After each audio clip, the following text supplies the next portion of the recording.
같이 봉독할 말씀은 신약성경 빌립보서 제1장입니다. 1장 27절로부터 2장 4절까지 말씀입니다. 여러분 한 절씩 나누어서 읽겠습니다. 오직 너희는 그리스도의 복음에 합당하게 생활하라. 이는 내가 너희에게 가보나 떠나 있으나 너희가 한 마음으로 서서 한 뜻으로 복음의 신앙을 위하여 협력하는 것과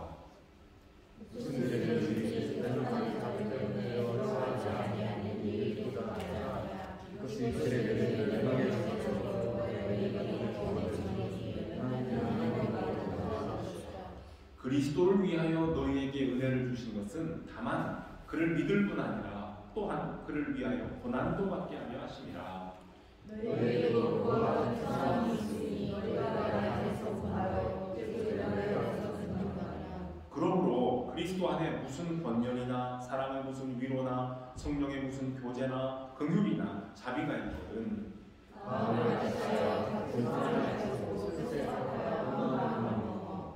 아무 일이든지 다툼이나 허영으로 하지 말고 오직 겸손한 마음으로 각각 자기보다 남을 낮게 여기고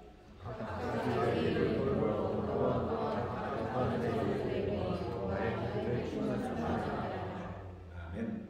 네, 오늘 같이 공독한 말씀이 오늘 우리 모든 성도들에게 주시는 하나님의 말씀입니다. 지난 주일에 빌립보서를 보면서 사도 바울이 말씀한 기쁨, 성도들의 기쁨이 무엇인지를 얘기했는데요. 간단하게 한번 정리하고 오늘 본문에서 말하는 또 하나의 성도가 누리는 기쁨을 알아보도록 합시다. 사도 바울이 그랬습니다. 내가 비록 복음을 전하는 일 때문에 사슬에 매인 사람이 되었지만 나의 매임으로 내가 감옥에 갇혔던 것 때문에 복음 전파가 중단되거나 퇴보한 것이 아니라 도리어 더 큰 진전을 가지게 되었으니 나는 기쁩니다. 여러분은 이것으로 인해서 나와 함께 기뻐하기를 원합니다. 라는 말을 했었어요. 바울이 옥에 갇혔음에도 불구하고 예수 그리스도의 복음을 옥중에서도 담대하게 증거하고 있다는 소식을 들은 로마의 성도들 중에 어떤 이들은 그 바울의 담대함에 자극을 받고 바울의 고난에 동참한다는 뜻에서 그리고 십자가 복음의 그 능력의 힘을 얻어서 겁도 없이 더욱더 담대하게 하나님의 말씀을 전파하게 됐습니다. 그런가 하면 사도 바울이 감옥에 갇힌 것을 기회로 삼아서 그동안 바울에게 빼앗겼다고 생각했던 주도권을 되찾아오겠다 하는 식으로 바울과 경쟁하듯이 더 열성적으로 복음 전하는 사람들도 있었습니다. 결과적으로는 바울이 옥에 갇혀있는 것 때문에 그리스도의 복음 전파가 힘을 잃어버린 것이 아니었습니다. 바울을 돕기 위해 사랑으로 더 열심히 되는 사람들이 생겼고 또 반대편에서는 바울이 옥에 갇혀서 손발이 꽁꽁 묶였을 때에 나 자신의 존재, 이제는 내가 한다라는 존재를 드러내고 싶어서 이기적 열심으로 그리스도의 복음을 전했던 사람들이 아주 부지런하게 됐기 때문에 그리스도의 복음은 로마 감옥 안팎에서 더욱더 더 빨리 전파되는 결과를 가져오게 됐다는 겁니다. 바울은 이렇게 복음이 진보되고 있는 것에 대하여 감사하면서 지금 바울을 염려하고 있는 빌립보 교회 성도들에게 자신의 솔직한 심정을 털어놓았었습니다. 비록 나를 질투하는 사람들이 내 마음을 괴롭게 하려는 뜻에서 열심을 낸다 할지라도 나는 그것으로 괜찮습니다. 개의치 않겠습니다. 그들이 어떤 뜻으로 전하든지 결국에 전파되는 것은 그리스도가 아니겠습니까? 결국은 예수 그리스도가 더 증거되고 있다는 것 때문에 나는 그 사실이 더 중요하다고 봅니다. 이것 때문에 나는 도리어 기쁘고 앞으로도 계속해서 기뻐할 것입니다. 자, 이것이 우리가 읽고 있는 빌립보서에서 말하는 새로운 차원의 기쁨이고 이 세상에 줄 수 없고 빼앗아갈 수도 없는 주 안에서 누리는 그리스도인들의 기쁨입니다. 사도 바울은 모든 상황과 환경 가운데에서 기뻐할 수 있는 비결을 이렇게 간증하고 있습니다. 지난 시간에 읽었던 내용이에요. 내가 바라고 원하는 것은 어떤 상황에서든지 부끄러워하지 아니하고 지금처럼 담대하여 내가 살든지 죽든지 예수 그리스도를 높이는 겁니다. 나는 그리스도를 위해 사는데 나의 삶의 목적을 두고 있기 때문에 그리스도를 위하여 죽는다면 그것 또한 유익합니다. 그러나 내가 사형을 당하지 않고 이 감옥을 나가서 더 많은 사람들을 주님께로 인도할 수만 있다면 나는 여기서 죽는 것과 내가 다시 사는 것, 이 두 가지 중에서 어느 쪽을 선택해야 될지 사실은 난 잘 모르겠습니다. 내가 세상을 떠나서 주님과 함께 주님 곁에 영원히 하는 것은 사실은 내가 하나님 앞에서 행복한 일이기 때문에 나는 그렇게 하고 싶습니다. 지금이라도 주님이 나를 불러가신다면 나는 갑니다. 하지만 내가 살아서 여러분 곁에 더 머문다면 여러분들의 믿음에 진보하는 데 있어서 유익하고 여러분들에게도 기쁨이 된다는 사실을 내가 알고 있습니다. 그렇기 때문에 내가 죽지 않고 살아서 이 감옥을 나가 여러분들을 만나 함께 기쁨을 나누고 싶습니다. 옥중에서 순교를 하든지 살아서 이 감옥을 나가서 사랑하는 성도들과 함께 죽음을, 이 주의 복음을 전파하여 나를 통해 주님께서 존귀하게만 되신다면 나는 어찌되든 상관없습니다. 오직 나를 통해 주님이 높아지고 여러분들에게 기쁨이 될 수만 있다면 그것이 곧 나의 기쁨, 내 삶의 목적이라고 말하는 사도 바울에게서 오늘 그리스도인들이 누릴 수 있는 진정한 기쁨과 행복을 찾아보게 됩니다. 자, 이렇게 앞부분에서 지난주에 얘기했던 대로 복음의 진보와 예수 그리스도 안에서 그리스도가 내 안에 살아계시면서 나를 통해 존귀하게 되는 그 기쁨을 빌립보의 성도들과 함께 나누고 싶었던 바울은 오늘 우리가 읽었던 말씀 27절 첫머리에 뭐라고 하십니까? 오직 너희는 그리스도의 복음에 합당하게 생활하라. 그리스도의 복음에 합당하게 생활하십시오 라는 말로 지난 앞에서 말한 것과 이어서 기쁨을 얘기하겠습니다.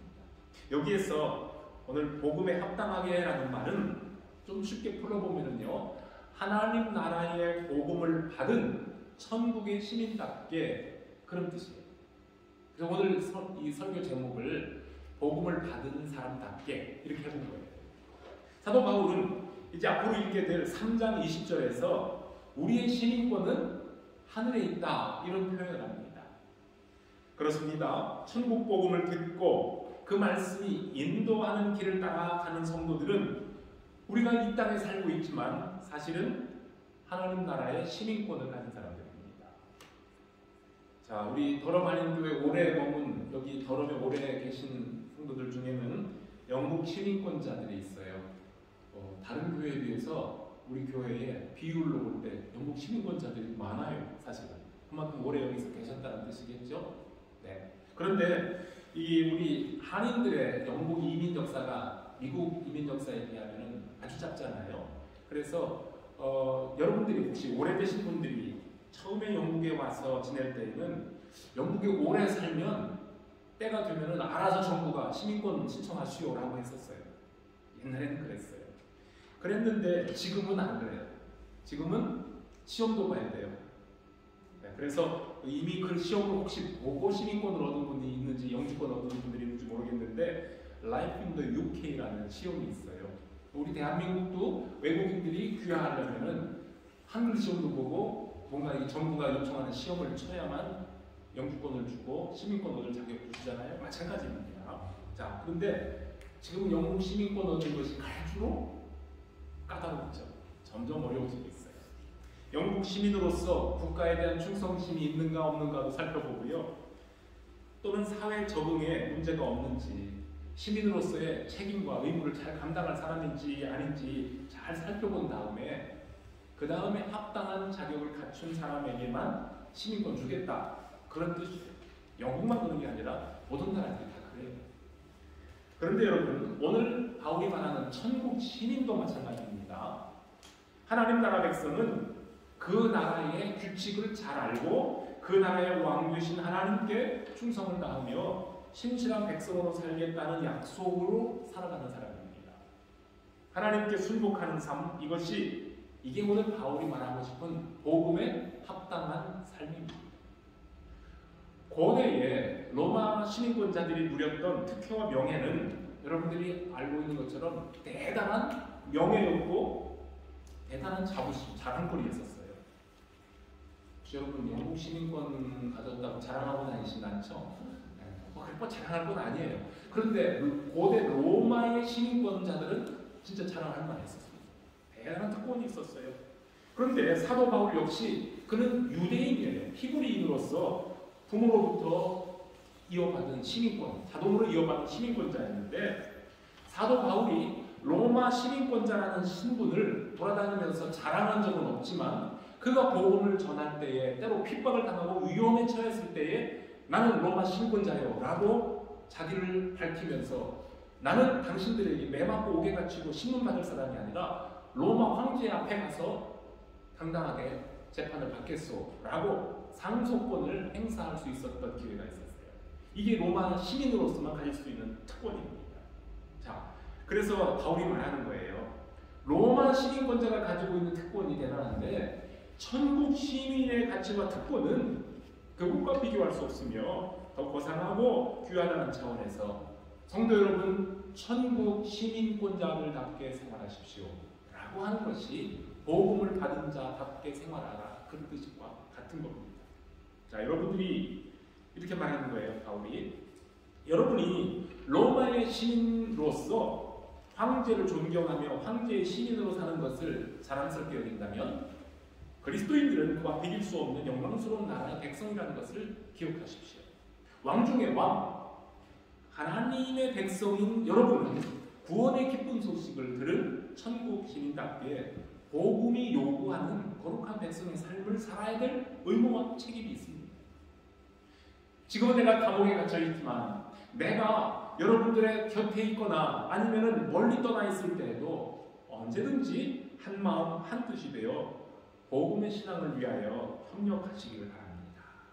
그리고 우리를 대적하는 사람들 두려워하지 않다는 그런 기쁜 소식이 나에게 들려오기를 내가 기대합니다.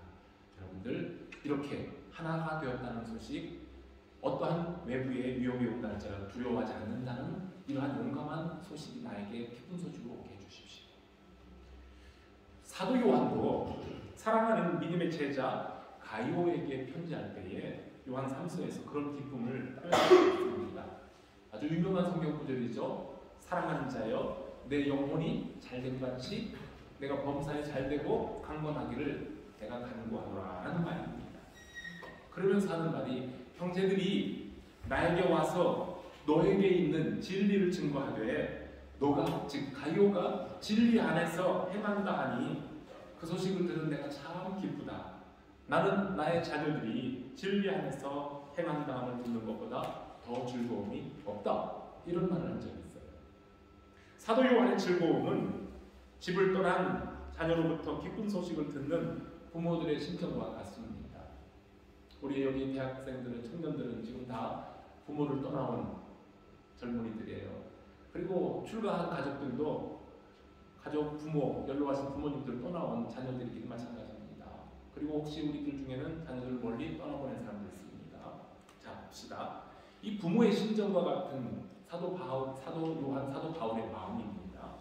공부 잘하고 사업이 잘되고 좋은 직장에 취직하고 큰 집으로 이사하는 것도 즐거운 소식인데요. 내 자녀들이 부모와 함께 있을 때나 아니면 보이지 않는 곳 멀리 떠나 있을 때에도 항상 변함없이 주님의 진리 안에서 살고 있다는 소식을 듣는 것보다 더 즐거움이 없다라는 것입니다. 진리 대신 예수 그리스도 안에서 생활하는 자녀들은 영혼이 잘 되는 자녀예요. 영혼이 잘 되는 자녀는 삶의 우선순위가 바르게 서 있는 사람들입니다. 영혼이 바르게 된 자녀들은 어디에서 무엇을 하든지 부모에게 기쁨이 되고 하나님께 기쁨이 됩니다. 그래서 자녀들을 믿는 부모들은 걱정하지 않습니다. 왜? 우리 아이는 어디 가도 예수 그리스도의 진리 안에서 살아가고 있기 때문에 나는 괜찮아, 걱정하지 않아, 기도만 하면 되겠다. 이렇게 기뻐하는 거예요. 영국에서 이렇게 오래 믿음 생활하다가 고국이나 또 다른 나라로 떠나간 믿음의 형제 자매들이 종종 여러분들에게도 연락이 올 거예요. 어떻게 지내는가 궁금해서 더러움이 그리워요 그렇게 연락하는 분도 있을 거고 옛날 나눴던 즐거운 소식들을 또 그렇게 주고받을 겁니다. 등등 이런 이야기들을 이렇게 나누는데 그 중에는 즐거운 소식도 있고 때로는 마음 아픈 소식도 들려올 겁니다. 그런데 그 가족들의 소식을 듣는 가장 큰 즐거움은 무엇이겠습니까? 더럼에 있을 때보다 영국에 있을 때보다 내가 있는 이 자리에서 현재 있는 자리에서 내가 더 하나님을 가까이 하고 내 믿음이 많이 성장해 가고 있습니다. 그런 소식 듣는 것이 사실 우리들에게는 기쁨의 소식이에요. 물론 여러분들이 알고 있었던 분들 중에 떠나간 분 중에는 어려움을 당하고 있는 분들도 있겠지만 그럼에도 불구하고 주님 안에 살면서 어려울수록 하나님께 소망을 두고 기도하고 있다는 말을 들으면 마음이 든든합니다. 저도 마찬가지예요. 오래전에 같이 한 교회에서 신앙생활했던 젊은이가 이제는 떠나간 지 오래돼서 결혼도 하고 자녀들도 낳고 이렇게 잘하고 있는데 이번 새해에 어느 한 청년, 이젠 청년이 아니라 아이 아빠인데 목사님 제 아내 아무개가 코로나 코비드-19 영향으로 지금 후유증으로 많이 힘들어요. 이런 연락을 오면서 목사님 기도해 주세요. 그러나 잘 이겨내고 있어요. 이렇게 연락이 와요. 힘들어요. 힘든 상황이지만 그러나 목사님 우리가 기도하면서 회복되어 가고 있습니다. 라는 소식을 줄 때에 마음이 든든한 거예요. 그럼 같이 더 열심히 기도할 수가 있는 겁니다. 이제 이 자리에 있는 우리들도 언젠가는 더럼을 떠나서 어디론가 흩어져 살 수 있어요. 여기서 평생 여기서 살 분도 계시겠지만 그러나 우리 학생들, 젊은 학생들은 주로 이제 언젠가는 다른 곳에 부름을 받고 갈 수도 있어요. 어디에서 어떤 일을 하든지 여러분들 진리 안에서 영혼이 잘 되는 법을 누리시기를 바랍니다. 그리고 이런 즐거운 소식이 자주 들려오기를 기대하고 기도합니다. 우리 믿는 부모들이 자녀들을 위한 기도의 우선순위와 소망을 우리 자녀들의 건강한 영혼에 두시길 바랍니다. 그리고 부모님을 떠나온 우리 젊은이들은 그리고 출가한 자녀들은 여러분들의 영혼이 잘 되는 삶을 우선순위에 두고 하나님과의 바른 관계를 언제나 중요하게 여기시길 바랍니다. 이것이 바로 여러분들의 부모님과 하나님을 즐겁게 해드리는 하나님 나라의 시민으로서의 최고의 삶이고 복음에 합당케 하는 삶입니다. 이제 바울은 오늘 말씀에서 복음을 받은 사람답게 생활하는 중요한 원리를 말해주고 있어요. 뭐라고 말했냐면요, 하나님께서 은혜를 주신 것은 그리스도를 믿을 뿐만 아니라 또한 그분을 위하여 고난도 받게 하심입니다. 내가 전에 여러분들과 함께 있을 때에 여러분들은 내가 겪었던 고난이 무엇인지를 보았으며 지금도 내가 당하고 있는 고난에 대해서 들었을 겁니다. 그리고 여러분 또한 지금 나와 같은 고난을 겪고 있으니 그것은 하나님께서 천국 백성에게 주시는 특별한 은혜입니다. 라고 했어요. 사도 바울은 천국 시민으로서 복음에 합당하게 살고자 할 때는 분명히 그리고 자연스럽게 고난이 따라온다고 했습니다.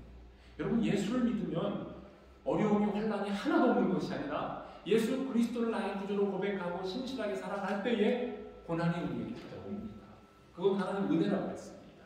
그리고 복음을 위해 살고자 할 때 만나는 고난은 사도 바울은 싸움으로 비교해요. 오늘 본문에 보면은 영적인 싸움으로 비유를 해주고 있습니다. 이 선한 싸움을 열심히 싸우는 사도 바울은 지금 자기뿐만 아니라 바울과 같은 의미의 영적인 싸움을 싸우고 있는 고난을 당하고 있는 빌립보의 성도들 같은 동료 병사로서 그들을 격려해주고 있는 거예요. 어떻게 하면 천국 시민들이 이 선한 싸움을 잘 싸울 수가 있겠습니까? 복음에 합당한 생활이 무엇인지 이제 우리는 1장을 읽었고요. 오늘 또 읽었던 2장의 서두 1절부터 4절에 있는 2장에서 좀 더 구체적으로 바로 천국 시민에 합당한 삶의 자세가 무엇인지를 얘기해주고 있습니다. 뭐라고 그랬습니까? 1절부터 그러므로 라는 접속사가 시작하잖아요. 앞에서 한 얘기를 이어가는 거예요. 그러므로 그리스도 안에서 무슨 권면이나 사랑의 무슨 위로나 성령의 무슨 교제나 긍휼이나 자비가 있다면 얼마나 좋은 날들이에요. 그렇죠? 공동체, 믿음의 공동체 안에는요 권면이 있어요. 그리고 사랑의 위로도 있어요. 그 다음에 성령 안에서 교제가 있어요. 그리고 또 서로 불쌍히 여기는 긍휼이나 자비함이 있어요. 이게 굉장히 좋은 복음 안에서 살아가고 있는 성도들이 같이 나누는 그리스도인의 덕목들이에요. 자, 그런데 빌립보 성도 여러분, 여러분들에게 이렇게 좋은 것들이 있다면 어떻게 하라는 겁니까? 마음을 같이 하여 그랬어요. 자, 오늘 2절 말씀에 마음을 같이 하여, 그 다음에 같은 사랑을 가지고 뜻을 합하며 한 마음을 품어. 와, 이게 4번씩이나 강조하고 있지 않습니까? 그렇죠? 같은 말이에요. 지금 마음을 하나로 하십시오, 그 소리인데, 마음을 같이 하여 같은 사랑, 뜻을 합하여 한 마음 품어. 그 다음에 하는 말입니다. 아무 일에든지 다툼이나 회용으로 하지 말고 오직 겸손한 마음으로 각각 자기보다 남을 낮게 여기고, 말은 깔아뭉개고 그 뜻이 아니에요. 더 높여주고 그래요. 당신이 나보다 더 나아요. 더 훨씬 좋아요. 잘해요. 낮게 여기고 각각 자기 일을 돌아볼 뿐더러 또한 각각 다른 사람의 일을 돌아보아 나의 기쁨을 충만하게 하십시오. 그래서 결국 이 말씀의 핵심은 서로 하나 되어 복음을 위하여 한 마음으로 협력하라는 겁니다. 빌립보 교회 성도들이 한 마음 한 뜻으로 1장 27절 앞에서 이미 얘기했었어요. 이렇게 열심히 복음 전하고 있다는 소식을 듣고 싶습니다 라고 했던 바울이 2장에서도 같은 말을 반복하고 또 반복하는 이유가 무엇이겠습니까? 사실 빌립보 교회는 바울에게 너무나 사랑스러운 교회예요. 그리고 앞으로도 계속 말씀드리겠지만 바울과 이 선교 사업하는 일에 있어서 굉장히 끈끈한 협력 관계에 있는 좋은 교회입니다. 칭찬을 많이 들을 수 있는 교회예요. 그런데 잘하고 있는 사람들에게 왜 똑같은 말을 또 강조하겠습니까? 그러지 않아도 알아서 할 텐데요. 이것은 분명히 바울이 이렇게 한마음 되기를 강조하는 것은 그 빌립보 교회 안에 뭔가 서로 하나 되지 못하게 하는 갈등의 문제가 있다는 소식을 들었기 때문입니다. 바울이 그 소식을 들었어요. 그렇기 때문에 염려하면서 간곡한 말로 여러분 서로 하나가 되십시오 라고 당부하는 겁니다. 자, 이 빌립보 교회에 어떤 문제가 있었는가는 오늘 여기에서 나오지 않고요. 앞으로 읽게 될 빌립보 4장에 언급이 돼요. 거기에 몇 사람의 이름들이 등장됩니다. 그 사람들을 통해서 아하, 빌립보 교회가 이런 어려움이 있었구나 라고 추측해 볼 수 있어요. 아마도 거기에 이름이 언급된 사람들은 교회의 중직으로 봉사하는 분들이었는데 서로의 의견이 달라요. 생각이 달라서 마음이 갈라져서 서로 하나 되지 못했던 것으로 보입니다. 그 내용은 이따 4장 나중에 읽을 때에 자세히 말씀드리기로 할게요. 한 부모님 밑에 자라고 있는, 한 집에 살고 있는 형제와 자매가 서로 하나가 되어야 외부의 대적과 싸울 때에 힘을 발휘해야 합니다. 동료들끼리 분쟁과 불필요한 경쟁 의식은 하나됨을 약화시키고 형제의 하나됨을 싫어하고 막 이간질시키려고 떼놓으려고 하는 사단의 이간질 전략에 그건 말려드는 거예요. 그렇기 때문에 주의 이름으로 앞에서 말한 것처럼, 그러므로 빌립보 교회에 무슨 권면이나 사랑의 무슨 위로나 성령의 무슨 교제나 긍휼이나 자비가 있다면 이 모든 좋은 것을 할 때에, 좋은 일들을 할 때에 서로 하나 되어야 되고, 그 다음에 하는 말이 다툼과 허용으로 하지 말아야 됩니다. 이것이 우리 더럼 한인교회가 금년도 표어로 내건 복음을 위해 함께 수고하는 교회로서 항상 마음에 두고 있어야 될 제목이고, 모든 지상의 교회들이 가져야 될 자세입니다. 바울이 앞서서 간증했던 것처럼 복음을 전하는 일, 그리고 복음 안에서 이루어지는 모든 섬김과 봉사는 복음의 주인이신 예수 그리스도가 존귀하게 되도록 그렇게 하도록 되는 것이지, 또한 다른 사람의 기쁨과 유익을 위한 것이 되어야 되는 것이지. 무슨 말씀인지 알겠죠? 첫째, 주님이 존귀하게 되고, 둘째, 우리 함께하는 모든 성도들에게 유익과 기쁨이 되어야 되는 것인데, 거기에 무슨 다툼이나 허용이 개입되면 안 된다는 거예요. 자, 오늘 사도 바울이 말하는 용어 다툼과 허용인데요. 다툼은 뭐냐면 라이벌의식이에요. 내가 최고, 내가 더 잘한다, 내가 우선이다.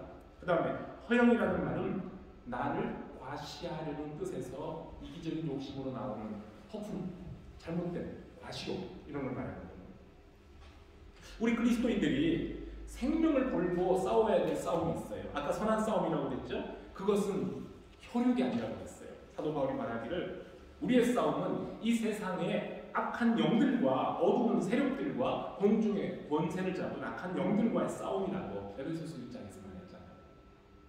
선한 싸움을 싸워야 할 그리스도의 군사들이 그 에너지를 집안의 가족들과 분쟁하는 일에 소진하는 것은 악한 영들의 계략에 휘말리는 어려운 말로 자중질환일 뿐이에요.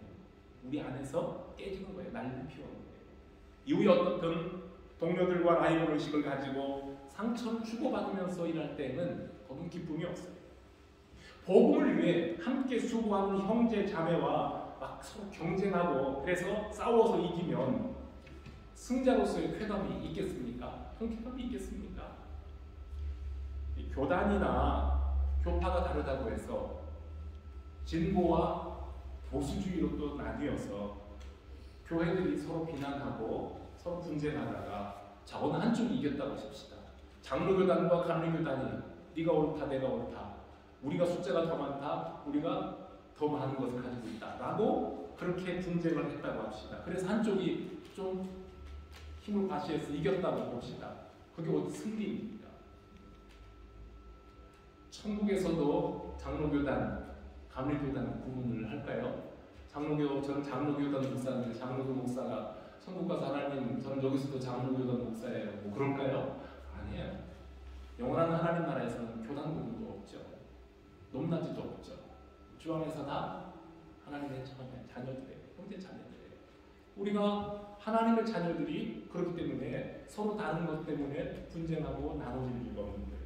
왜냐하면 교회의 주인 머리는 예수 그리스도시기 때문에. 동기간에 싸우면 부모들이 속 아파요. 저는 6남매의 장남이에요. 6남매로서 장남으로서 어린 시절에 동생들한테 가장 좋은 오빠 형이었다고 절대 저는 말 못해요. 솔직하게. 그렇게도 많이 했어요. 동생들. 그러면 우리 부모님들이 얼마나 속상하셨을까. 자식을 키워보니까 알겠죠. 우리 딸이 여기 없습니까? 둘밖에 없는데 때로는 의견이 달라요. 자기가 옳대요. 서로 옳대요. 그리고 서로 그렇게 투닥거리면 그러면 부모가 야 네가 이겼지 잘했어 이렇게 칭찬합니다. 김두리 지사님 오빠하고 아이하고 싸우면 오빠 칭찬해 줍니까? 네가 힘이 있으면 잘했어 그럽니까? 절대 아니죠. 이 부모들은 동기간에 아이들이 싸우면 마음이 아파요. 놈들 왜 싸우나? 왜 싸워? 좀 친하게 좀 지내라. 이렇게 되는 거예요. 교회 안에도 마찬가지입니다. 성도들이 형제 자매가 평안할 때 감사합니다. 주의 이름과 복음을 위해 싸우는 선한 싸움에는 아까 말했어요. 고난이 따른다고 했어요. 고난이 따르지만 잘 견디고 통과한 사람에게는 승리의 기쁨도 따라옵니다. 복음 안에서 함께 수고하는 성도의 기쁨은 복음의 진보를 위해 서로 마음을 같이 하는 것으로부터 옵니다. 바울이 말합니다. 오늘 성경 본문이에요. 겸손한 마음으로 나보다 남을 낮게 여기라 그랬는데요. 이 말은 남을 존중해 주라 그런 뜻입니다. 내가 나를 소중한 존재로 여기는 것처럼 다른 형제들 또한 존귀하게 여겨야 합니다. 내가 존중받기를 원한다면 역시 나도 다른 사람을 존중해 주는 사람이어야 합니다. 그리고 자기들의 일을 돌아볼 뿐 아니라 다른 사람의 일도 돌아볼 줄 아는 마음을 가지라 그랬죠. 여기서 나의 일과 다른 사람의 일을 구분하고 있는데요. 여기서 나의 일, 다른 사람의 일은 나의 관심사, 다른 사람의 관심사. 영어로는 그래서 인터레스트라고 했어요. 나의 관심사가 있어요. 각자 좋아하는 게 있어요. 그러나 그렇다고 해서 내가 좋아하는 것만 주장하는 것이 아니라 다른 사람은 어떤 생각을 하고 있을까? 어떤 관심을 가지고 있을까 해도 주의해 주라는 겁니다. 주님의 이름으로 무슨 선한 일을 할 때에 내 생각, 나의 주장, 나의 의견이 있어요. 그렇지만 동시에 다른 사람의 관심사에 대해서도 존중하는 자세가 되어야 된다는 겁니다. 내가 좋아하는 일과 내 생각이 중요한 것처럼 다른 사람의 생각도 존중하고 귀를 기울이며 전체의 유익을 위해서 언제라도 내 생각은 양보하고 내가 놓고 기꺼이 협력하는 마음으로 주님의 일을 해야 선한 열매가 맺힙니다. 내가 겸손하게 낮아짐으로 내 안에 계신 우리 그리스도께서 존귀하게 된다면 이것이 곧 주 안에서 서로 한 마음 한 뜻 되는 것이고요. 그리스도의 복음에 합당하게 생활하고 있는 천국 시민의 자세입니다. 자, 이제 지난 시간에 말씀드린 것처럼 사도 바울은 투기와 다툼으로 열심히 내어 일하는 반대자들의 그런 경쟁적인 행동을 바울은 이렇게 품어줄 수 있었어요. 넓은 마음으로 품을 수가 있었어요.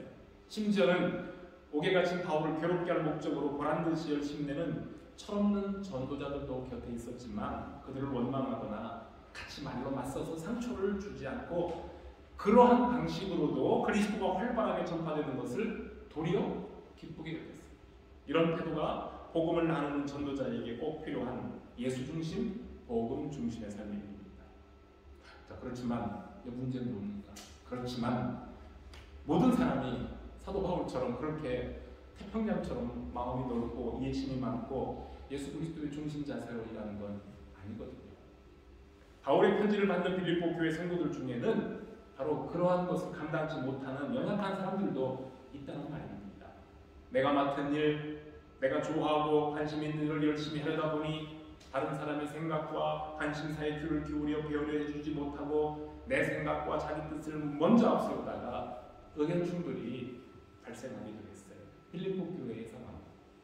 바울이 기쁨의 편지를 쓰면서 그래서 염려했던 것 하나가 일치하지 못함이라는 약점입니다.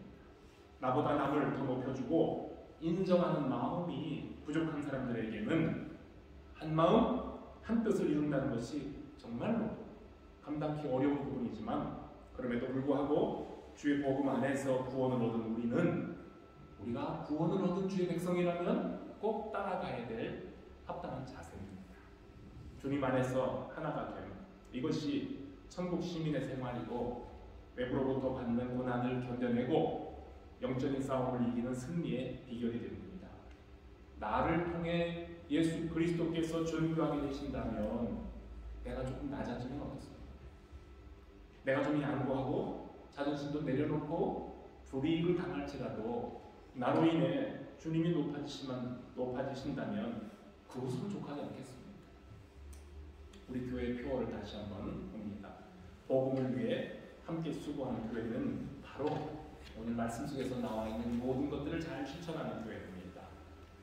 사랑하는 성도 여러분, 이번 한 주간 동안도 말씀의 주인이신 주님과 함께 동행하면서 주님의 이름과 주의 복음을 위해 형제 자매와 마음을 같이 하는 이런 기쁨을 많이 경험하는 귀한 한 주간이 되시기를 주님의 이름으로 축복합니다. 같이 기도하겠습니다. 하나님 아버지 감사합니다. 한 해를 저희들에게 새롭게 선물로 주셨는데 벌써 한 달을 보내면서 이제 또 두 번째 달을 앞두고 하나님께서 금년에 우리 더러 하나님께 맡겨주신 소중한 복음 증거하는 사명을 어떻게 감당해왔고 앞으로도 감당해야 될지 주님의 말씀을 통해서 찾아보게 됨을 감사합니다. 우리가 복음을 받은 천국의 시민답게 세상을 향하여 하나님의 자녀로서 거룩한 삶을 힘쓰게 하시고 또 주 안에서 한 마음 한뜻 되어 이 복음을 나누는 일에 힘쓸 수 있는 귀한 종들 다 되게 해주시길 바랍니다. 성도들이 경영하는 모든 일들이 복되게 하시고 학업과 사업과 가정에서 그리고 또 앞으로 계획하는 모든 진로의 문제까지도 주님 친히 간섭하시며 잘 감당하는 기쁜 소식이 우리에게 들려오고 또한 주 안에서 한 마음 한뜻 되어 복음 나누는 일에 협력한다는 이 기쁜 소식도 계속해서 더 들려오며 세상을 향해 나아가게 하여 주시옵소서. 한 주간 동안도 이러한 복 가운데 살기를 바랍니다. 예수님의 이름으로 기도합니다.